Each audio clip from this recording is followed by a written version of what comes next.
इस विश्लेषण की शुरुआत हम दो तस्वीरों से करना चाहते हैं।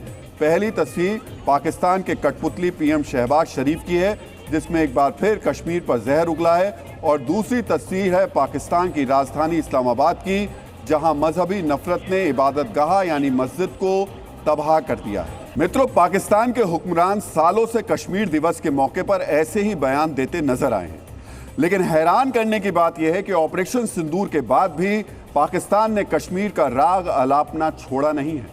पाकिस्तान के फील्ड मार्शल आसिम मुनीर की इसी फितरत से भारत भी वाकिफ है। यही वजह है कि भारत ने हर मौके पर कहा है ऑपरेशन सिंदूर जारी है। मित्रों, पाकिस्तान के इरादों की तासीर आपने समझ ली। अब हम आपको पाकिस्तान से आई एक तस्वीर दिखाना चाहते हैं।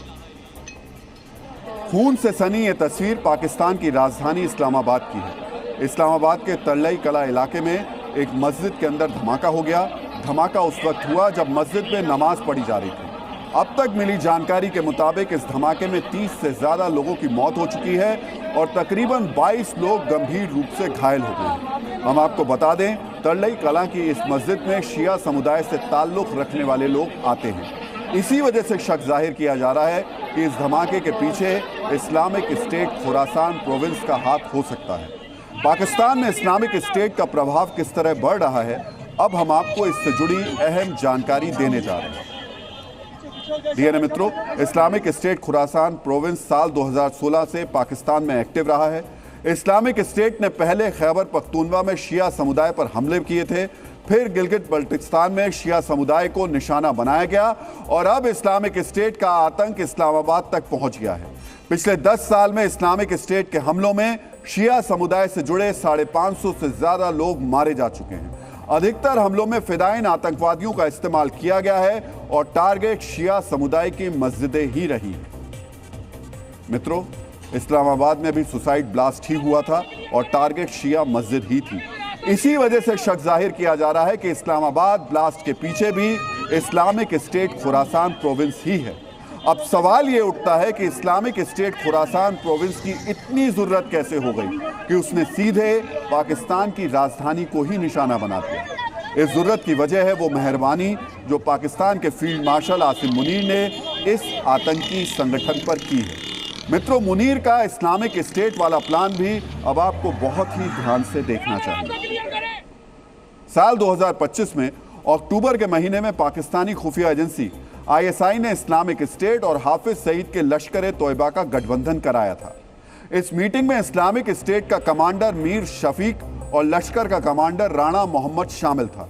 इस गठजोड़ के बाद यह तय किया गया था कि बलोचिस्तान में इस्लामिक स्टेट अब बलोच बागियों पर हमला करेगा और लश्कर पूरी तरह कश्मीर में आतंक फैलाने पर फोकस करेगा।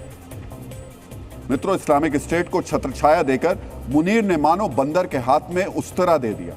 पाकिस्तानी फौज की सरपरस्ती हासिल होने के बाद इस्लामिक स्टेट बेकाबू हो गया और वो अपने ओरिजिनल एजेंडा यानी शिया और गैर मुस्लिमों को निशाना बनाने के लिए आगे बढ़ने लगा। मित्रों, आपको याद होगा कुछ साल पहले तक पाकिस्तान के लिए कहा जाता था कि खाने को रोटी नहीं है और चले हैं कश्मीर पर कब्जा करने। आज ये कहावत थोड़ी सी बदल गई है। अब कहा जाने लगा है कि पाकिस्तान में गटर के ढक्कन बचाना मुश्किल हो गया है और चले हैं कश्मीर कब्जाने। दुनिया ईरान और अमेरिका के तनाव, रूस और यूक्रेन के युद्ध जैसे मुद्दों पर चिंता और मंथन कर रही है। दूसरी तरफ पाकिस्तान में प्रांतीय सरकारें गटर के ढक्कनों की सुरक्षा को लेकर फिक्र जाहिर कर रही हैं।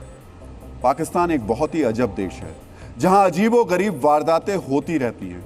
पाकिस्तान में गटर का ढक्कन क्यों मुद्दा बना हुआ है, यह समझने के लिए आपको कुछ आंकड़े बहुत ही ध्यान से देखने चाहिए। पिछले साल यानी 2025 में पूरे पाकिस्तान में 1,04,000 गटर के ढक्कन चोरी हो गए।